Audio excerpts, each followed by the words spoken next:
Okay, so you'll let me know, please. Yep. Thanks, Lewis.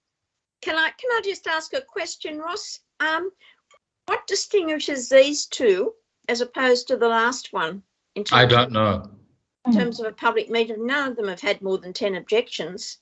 No, it's only because it was council property to make it transparent, so we're not doing it behind closed doors, essentially. And the other one? The other one wasn't council. No, which other one? The sign. It's a council. I think one is a council staff member. Well, the VPA.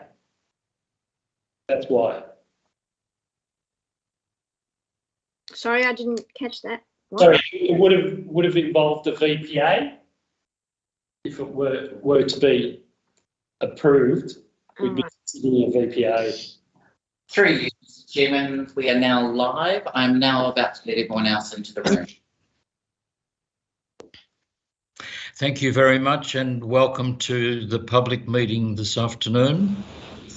I declare, my name is Ross Bonthorn, I'm acting as the chairman, and I will declare this meeting open at 6:03 p.m. Thank you very much. And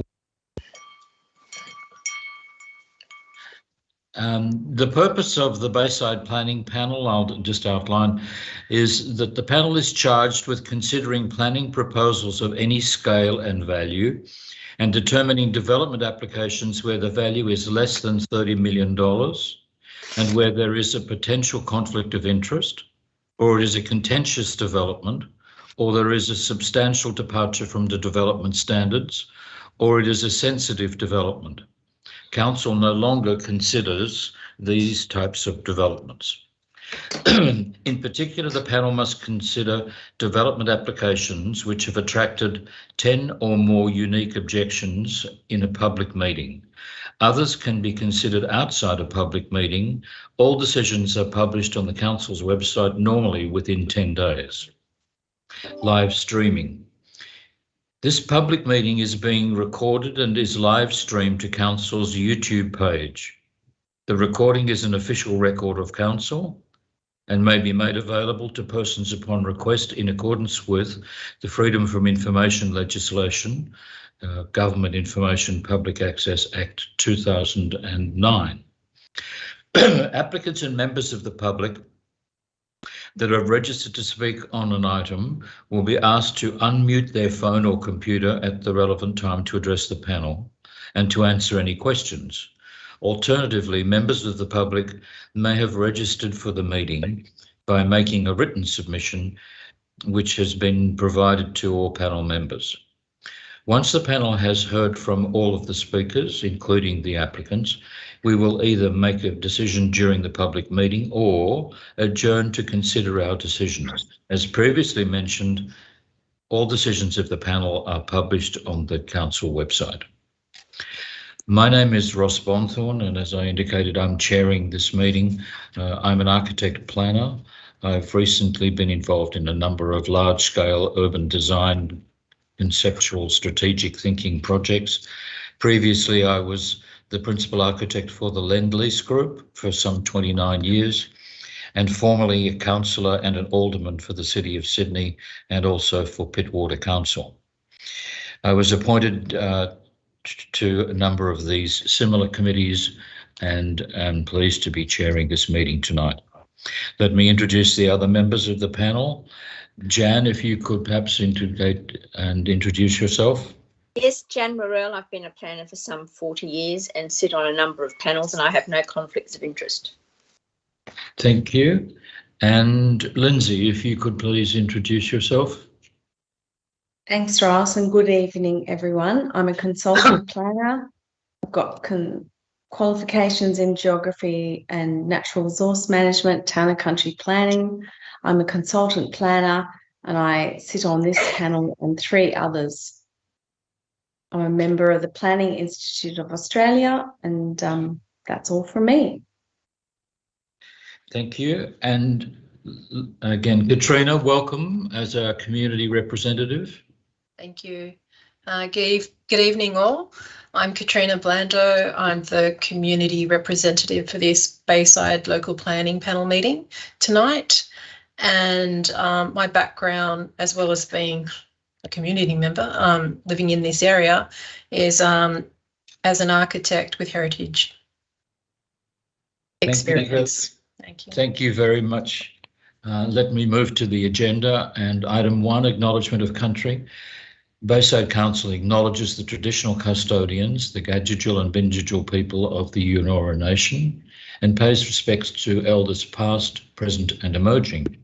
The people of the Eora Nation, their spirits and ancestors will always remain with our waterways and the land, our Mother Earth.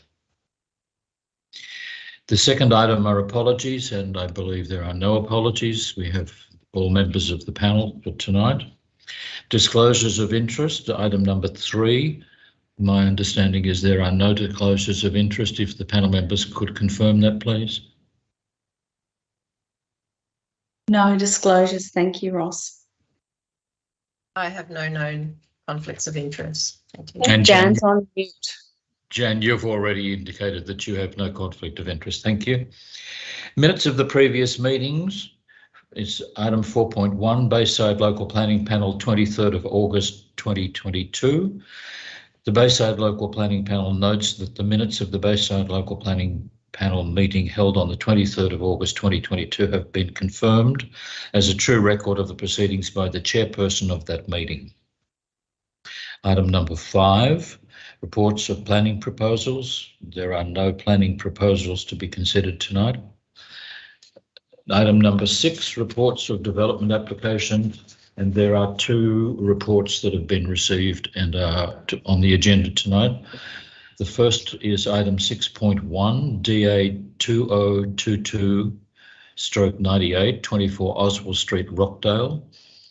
I believe we have a Mr. Gerard Tarusi who wishes to address the panel. Is he available?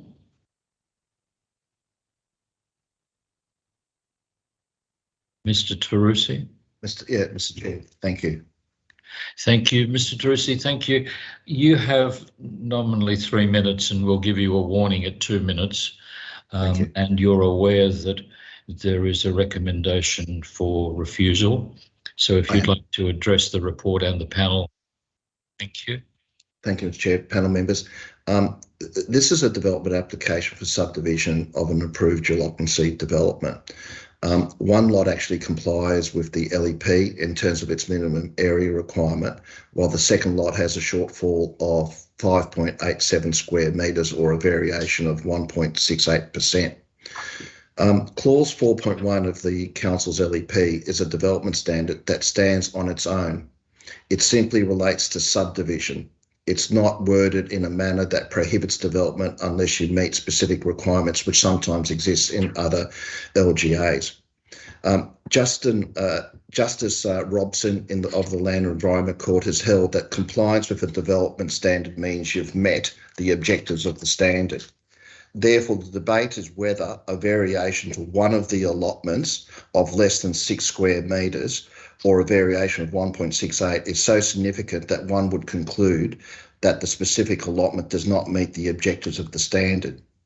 There are no amenity issues to consider as there is no work proposed as part of this DA. It simply creates a line to the approved dual occupancy. The assessment report takes into account other standards contained within the Council's LEP and DCP as if it was for an application for a dual occupancy development. But as stated, this is not. It's simply an application for subdivision. If you read clause 4.1 carefully, it actually relates to an existing dual occupancy development or a dual occupancy that is proposed. The latter part of the clause does not apply given the words or. Hence, it's a subdivision of an existing dual occupancy as a consent is not sought for a proposed development. Given this, given that the development is approved and under construction, so therefore it's the former part of the wording which actually applies. The officer reports notes that there is a need to comply with a 9 metre width requirement. However, this does not relate to a dual occupancy development. It relates to attached and semi-detached dwellings. Under Control 26 of the Council's DCP, Part 5.1, under the heading of Residential Subdivision, the DCP is silent as to a minimum width for dual occupancy. The control simply says for a dual occupancy, a minimum street frontage of 15 metres is required. This would apply to the mother allotment. Otherwise, to create two allotments, one would need a frontage of 30 metres. This is supported by Control 25 of the DCP that says the minimum width of any allotment needs to be at least 6 metres. The mother allotment is 15.1 metres and thus complies with the Council's DCP. Panel, the variation is to a minimum lot size for one of two allotments, and given the degree of variation being less than 6 square metres, this is not a significant departure. Therefore, the request is not considered unreasonable as there are no amenity issues and the degree of variation is not physically measurable. Accordingly, we seek the panel support to this proposal, and that's pretty much it.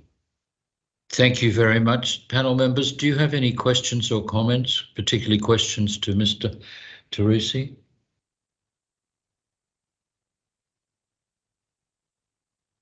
Just wondering, Mr. Teresi, what your thoughts are on, given that the lot is on a corner and it's a blind corner coming from the south to the north in terms of, you know, turning around with the driveway widths, etc. And safety, road safety, etc. Sure. As I stated, the actual building's been approved. So as part of that approval, the location of the crossing and the driveway location met the relevant requirements under complying development. So in that regard, it's complying. One of the things which you'll notice in the subdivision is that the corner allotment is actually the larger of the two allotments as well. And the driveway has been positioned in a manner which actually meets the relevant Australian standards. Otherwise, we wouldn't have been able to get approval as part of this CDC. Thank you. Any further comments or questions from panel members? Sharon, we can't hear you. Are you? Yeah, no, I hadn't spoken. I was just inquiring as to, there seems to be a very large basement area in this development, which has very, very good access to the basement. And I'm just wondering whether that has been factored in as the FSR and its purpose or use as such. As part of the CDC approval, there is an ability to provide a basement, and so that formed part of the overall FSR calculations, which form part of the assessment for the CDC provisions. So in that context, as I said, the built form as approved and being built is certainly compliant with the CDC provisions. I guess the question that several of us are wondering, in the calculations of relevant FSR, if it were subdivision, does that include the basement or not? Well, I mean, it's an interesting point because the point I was raising earlier is that the clause in the council's LEP is written where you've got an existing dual occupancy versus a proposed dual occupancy. I certainly have the view, and the original application which was submitted did not submit a 4.6 for FSR. That was a request by the council staff that they were of the opinion that one was needed, and so we provided it. The reality is that it's an approved development, and the point I was raising earlier is that the clause 4.1 is simply seeking the subdivision of a building. It's not there to consider the merits of the actual development. It would be if the proposal was also for the building, but that's not the case in this particular instance because it's existing. That's why, in my view, it's been drafted in a way where the clause actually provides two particular scenarios. as you would appreciate, planning controls change. So therefore, you may have a situation where you may have an existing development being a dual occupancy, which may not meet today's development standards. And I think that's why it's been crafted in that manner, that if you were seeking consent for the dual occupancy and subdivision, yes, all those controls under the LEP, including FSR, would apply. But this is not the case here. The application is simply the subdivision. It's not the dual occupancy. So in my view, there is probably a debate that you actually don't need a 4.6 for FSR as part of this application, but in good faith, we submitted it because that's what the council sought us to do, and so we just provided it to them. But if you ask me professionally, I don't think we need one. Yes, you need one for the minimum lot size because one doesn't comply, but as I said, that's just my my professional opinion. I'm sorry, Mr. Cook, could you just clarify the question that I was seeking an answer to? In the calculations that you provided, because you were asked to, for the FSR for the subdivision, does that include the basement areas or not? I don't believe it does. I would need to check. I haven't prepared myself in that context because I wasn't expecting that. You just give me a moment. Let me just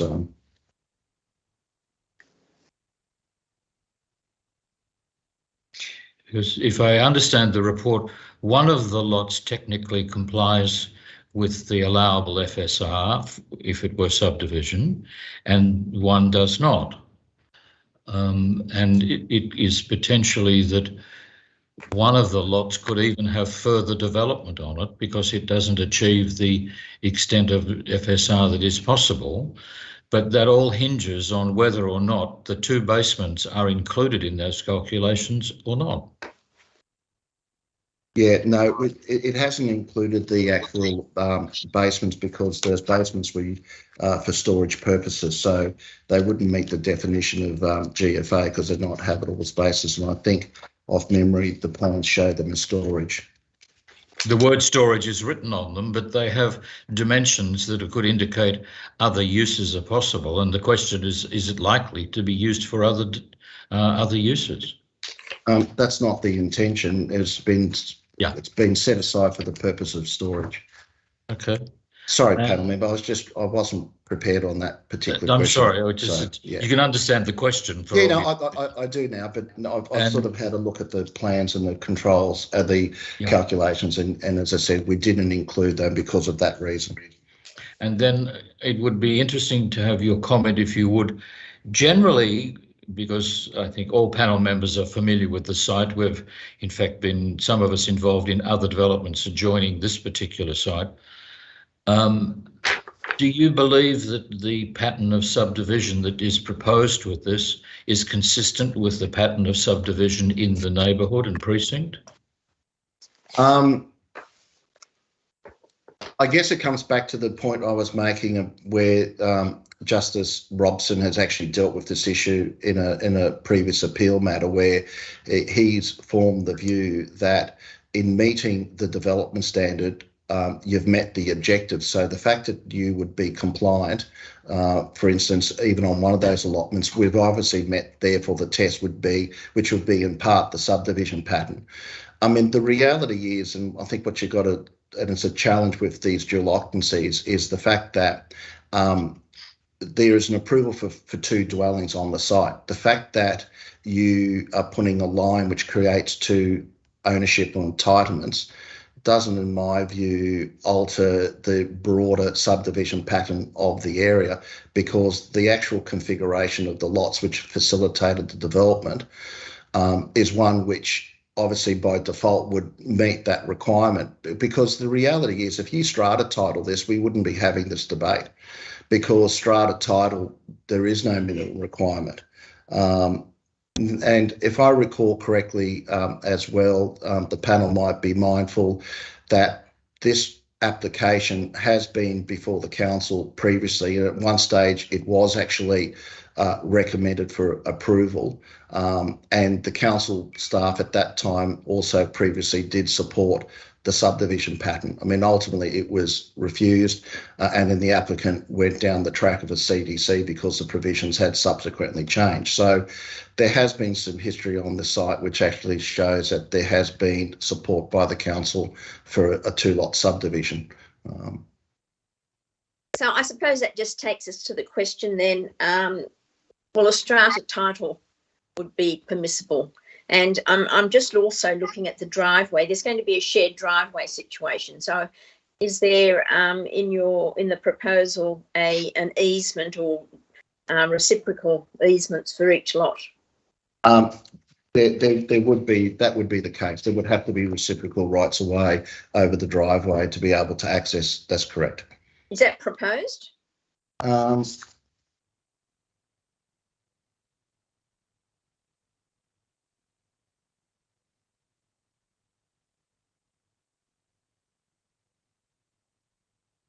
It's not shown on the subdivision plan I got, but I can't see it anywhere, but no.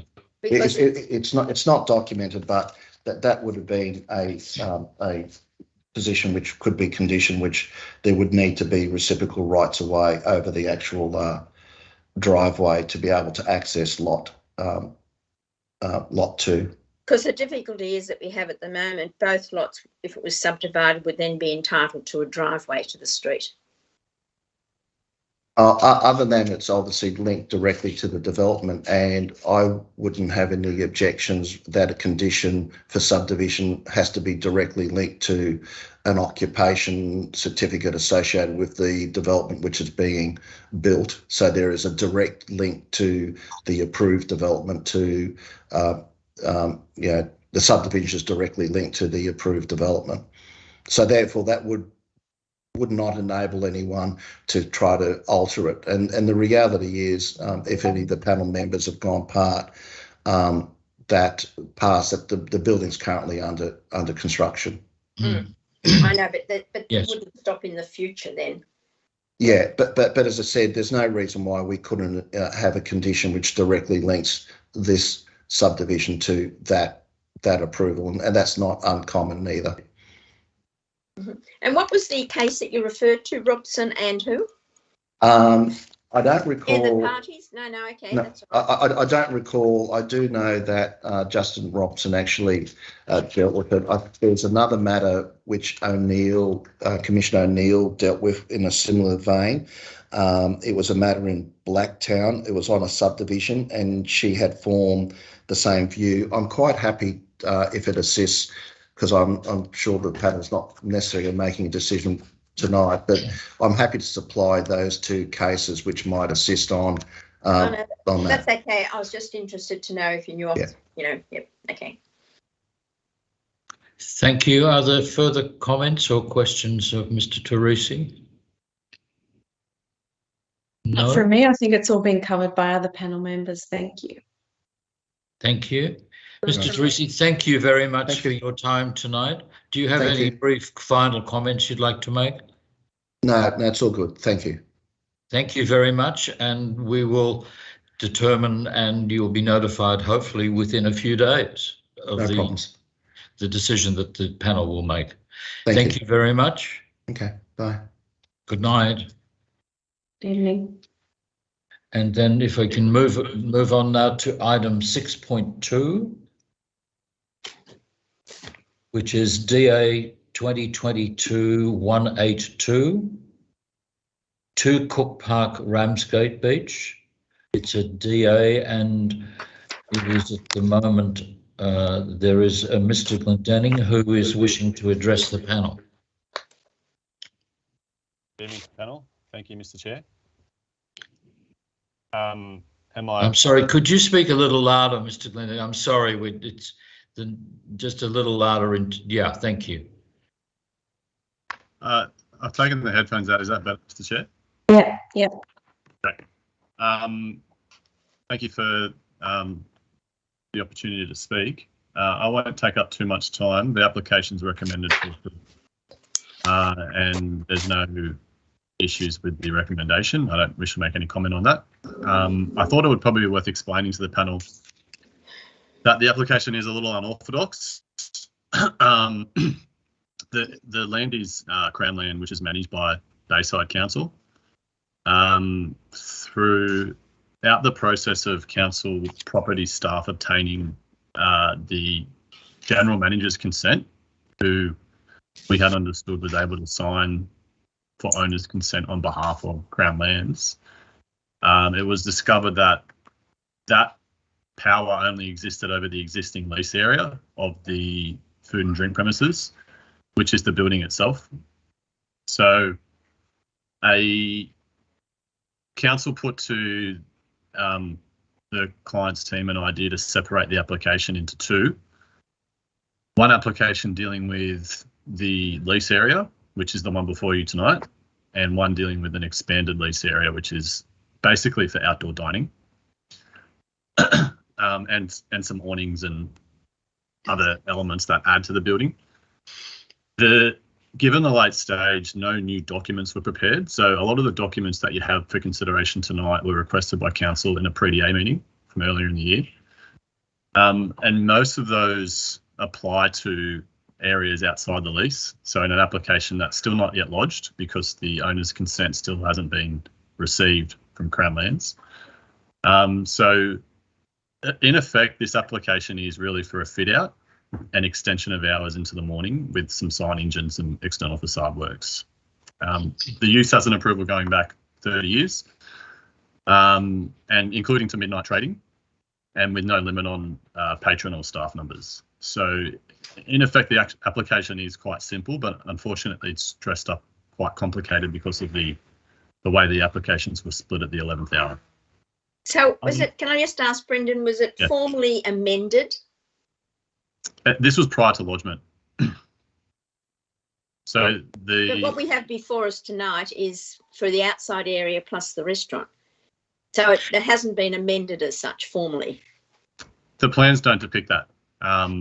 The plans and the statement of environmental effects explain, well, the plans show the works proposed in this DA, and the statement of environmental effects explains the split.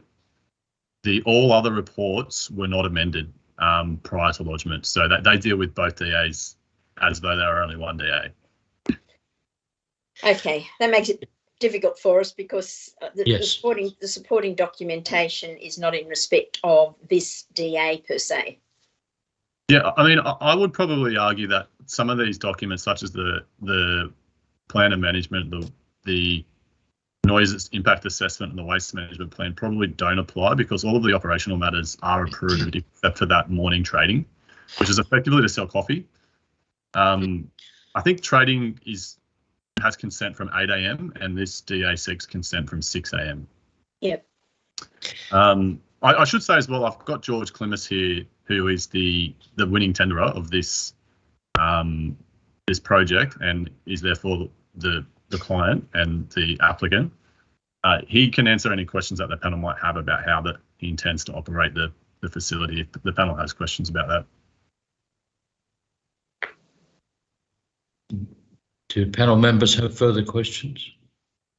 I think in terms of my analysis of the development application and the documents that have come before, it's been discussed with panel staff and other panel members.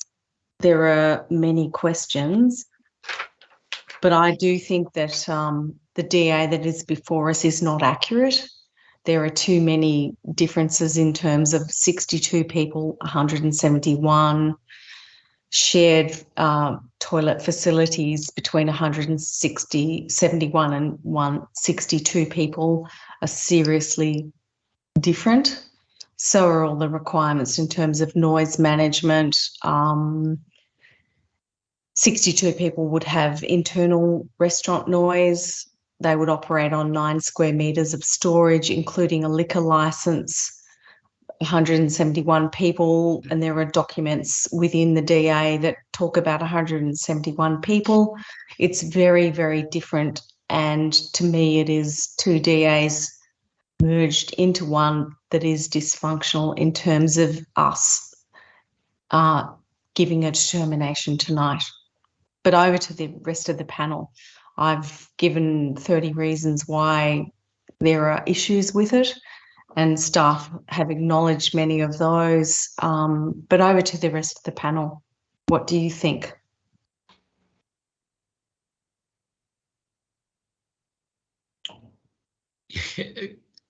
Sorry, any other panel members have comments? Just one question in terms of sort of the split of the two DAs, and perhaps this might be a question for your client, but would this be viable? I mean, not that the panel is determining the viability, I understand that, but would the applicant proceed on the basis of it just being a 62-seat restaurant, or is it envisaged that it be the outside area as well? Well, the tender was one, I understand, on the basis that council's property team were impressed with the opportunity to expand the outdoor dining. But having said that, this DA doesn't seek that. It is the ultimate goal of the development. As I said before, the use actually has development consent with no limit to patron capacity. I don't see a reason why, and George might want to speak, but I don't see a reason why he would have any issues with a capacity limit being imposed. For that matter, I don't think the DA even needs to approve the use. What he really needs out of this is the early trading, which is probably the least essential, and the capacity to start his fit out. Other than that, everything else can wait.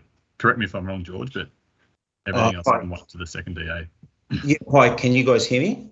Yes, thanks. Oh, okay, thank you for that.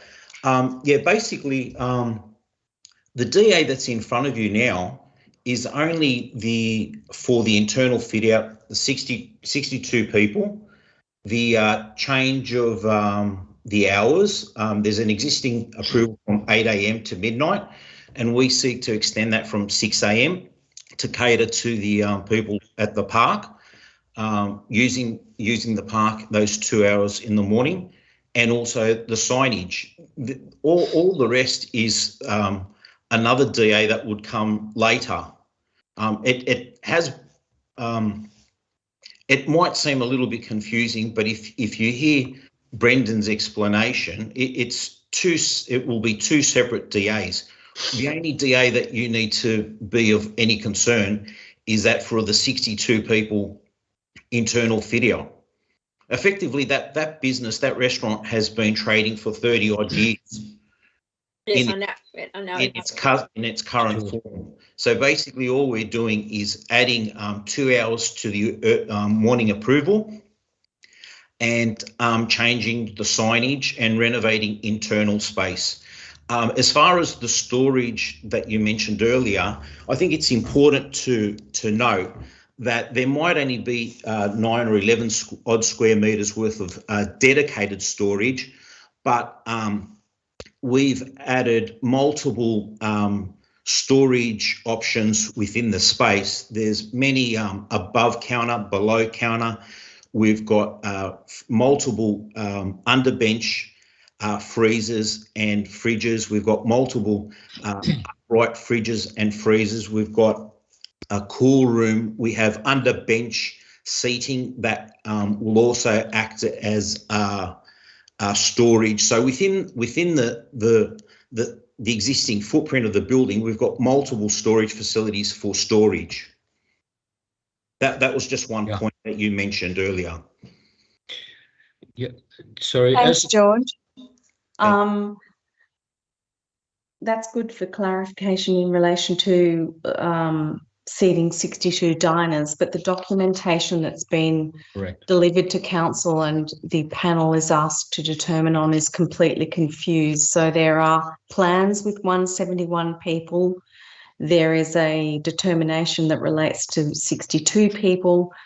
Throughout that determination, right through the plan of management to the acoustics to all the specialist reports, there's differing information in terms of the number of patrons, etc. And I guess just looking from a logistical point of view, I have issue with thinking 62 patrons can be if I can just give a little addressed over a 20-hour period, 7 days a week.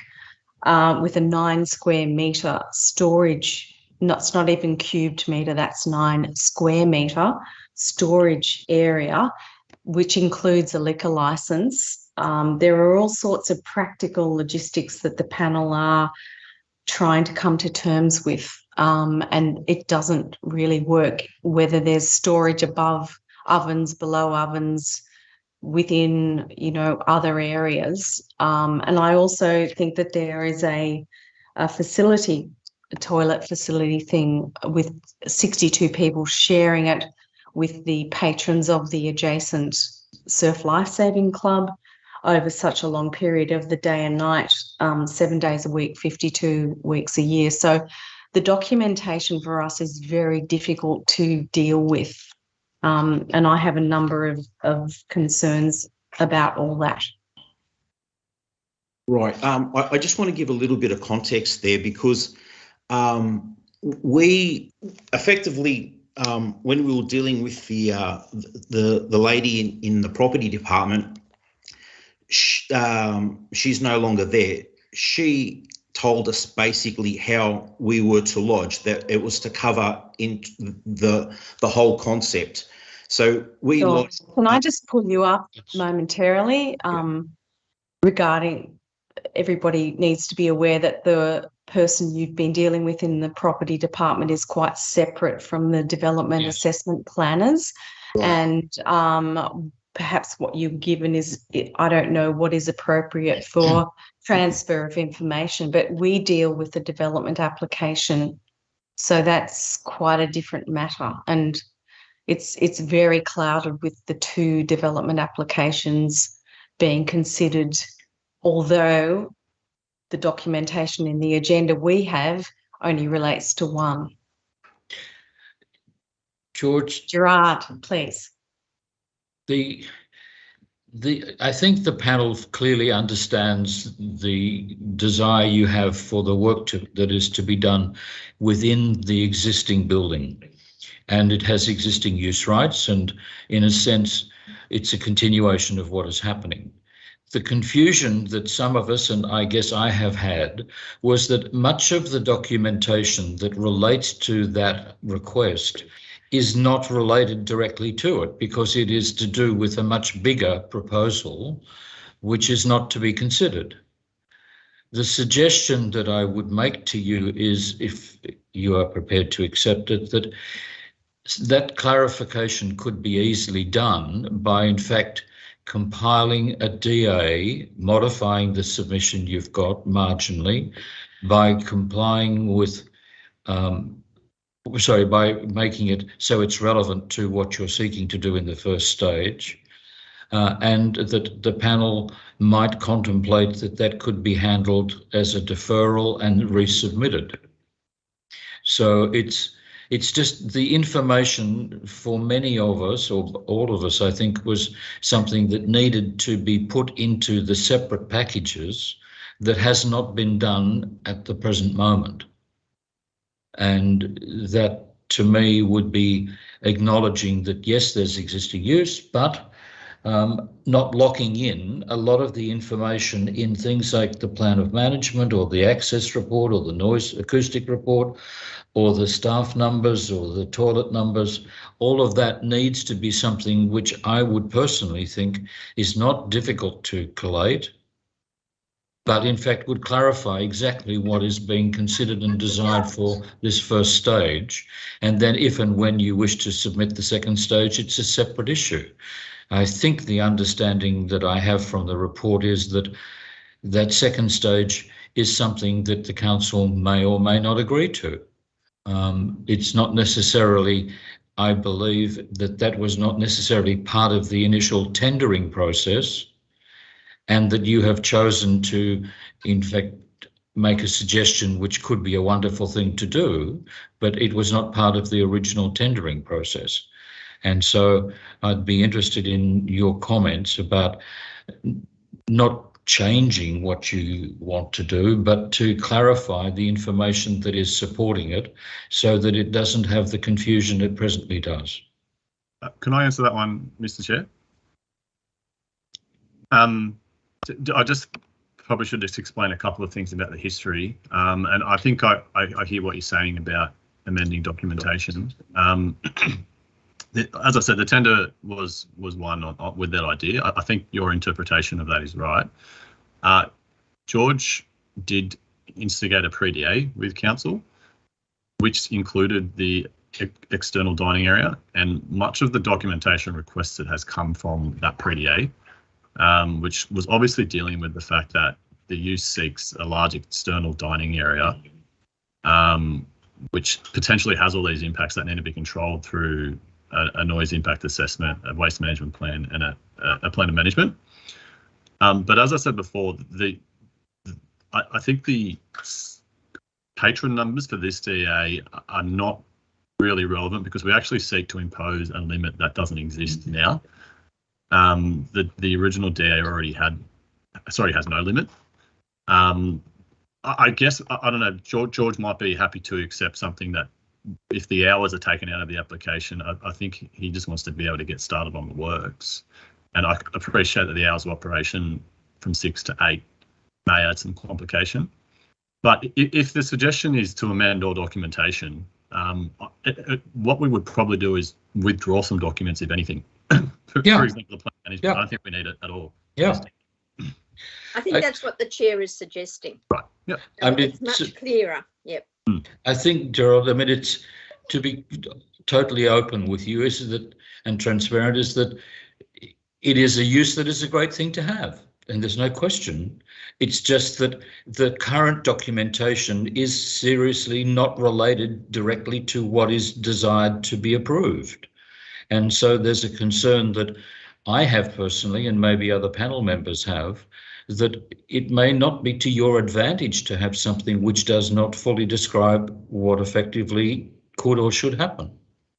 And I don't see it as a great amount of work. I think in the end, the result will be one that is the right answer for not just the council and the community, but for your client. Thanks, Mr. Chair. I think the other thing George would probably want to add is that the approach to this DA was developed by council. So I think he's probably feeling a little grieved that he might not get an approval tonight, not just by the property team, but the planning team together, which I supported the approach. I thought it was logical, but I hear what the panel is saying, that maybe we've thrown in too many documents and we can do with fewer documents for this first DA. I mean, at the end of the day, Brendan, it's only a matter of basically reconfiguring things, just being discreet about what's put in for this development application, and it could be done in a very timely manner and refer back to the panel. So we would not be looking to delay it per se, but it's just that it's clearer for everybody.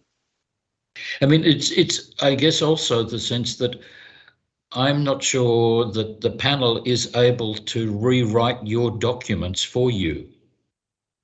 And I mean, it may sound a strange observation, but the plan of management is a document that should relate to what is proposed, and it does not. And even the acoustics, the requirement for acoustics for the internal is totally different than would be required for the external. So as Jan is indicating, it's not an enormous amount of work, but I think it's in your interest to, in fact, have something which is allowing you to achieve what you want. I mean, the hours of operation don't seem to be a concern. There were no submissions or objections. It was notified to a great number of people. It would seem that it doesn't have community rejection as other places may have, but just it would be great to have documentation that's relevant. Understood. So, George, do you have any other comments to make? Obviously, I'm very disappointed because we're out of pocket substantially, and we've lost. We won't be able to trade before summer. I'm not really sure what this actual means in the time frame that these recommendations have added. That's something I guess I'm not really, maybe is a little bit above my pay grade. I need to speak to Brendan and understand exactly. Well, actually, we can give you an indication, George. I'm sure, Brendan, you could have all the amended documentation, but it's basically taking stuff out rather than adding anything. It's not adding anything. Back to the council within 7 days, and then we would ask for the panel for the supplementary assessment to be done in a timely manner and referred back to the panel. So I think that we're looking at probably, not that I can speak for the council assessment, but you're looking at approximately, I would say at the outside, a month. A month in the scheme of things doesn't sound like much, but we've already lost 6 months because of the way we were told to lodge the DA. So there is an alternative, Chair. Can I just make one suggestion? And that is for the panel to determine it electronically. Yes. Because given that it'll be a lesser development, it won't need to be re-notified in terms of council's advertising policy. And I'll check with the council officers, Lewis, in that regard. That's correct. The re-notification won't be. Yep. Okay, and that means the panel chair could do it electronically. That means it would be the same panel that just comes together and electronically determines the amended application. So the clarity is there as to what's been approved. And that might be a matter of just a couple of weeks at the most, or 10 days. Okay, all right. We'll keep pushing through. Brendan, I'm not sure if you want to add anything. No, thanks for that suggestion, Jen. Yeah, I think I wasn't really aware of what the electronic determination policy is, so thank you for pointing that one out. That sounds suitable. There have also been extensive notes made by myself in relation to the DA, and I suggest that you should perhaps discuss that with council staff, because there's the devil in the detail in terms of a few things that would save a lot of time in terms of a positive electronic determination in that time frame as suggested by the panel. Yeah, sure thing. Thanks, Lindsay. I did speak with Felicity today, so we're aware of what some of those issues are. All right. Well, thank you very much, George and Brendan, for your time tonight. We will endeavour to get the resolution of this through as quickly as possible and for you to be notified. And hopefully we can be looking forward to the success of this to be done as quickly as possible. Okay, thank you. Thanks, everyone. All right. Thank you. So that concludes the discussion on that item. Item 6.2. I'll just get the papers.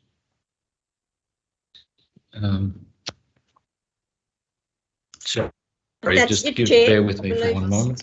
I believe we only had 2 items for the public meeting. That was it. 2 is. And we've done the 2. We've done both of them, so that's fine. That's all we need for tonight. Are we just within the panel? Yeah, are we within the panel and staff now? The applicant, etc. Well, I actually had to formally close the meeting. Thank you. I'll close the meeting at 6:50, and then we can then proceed to talk perhaps further. Record. Thank you, everybody that's not on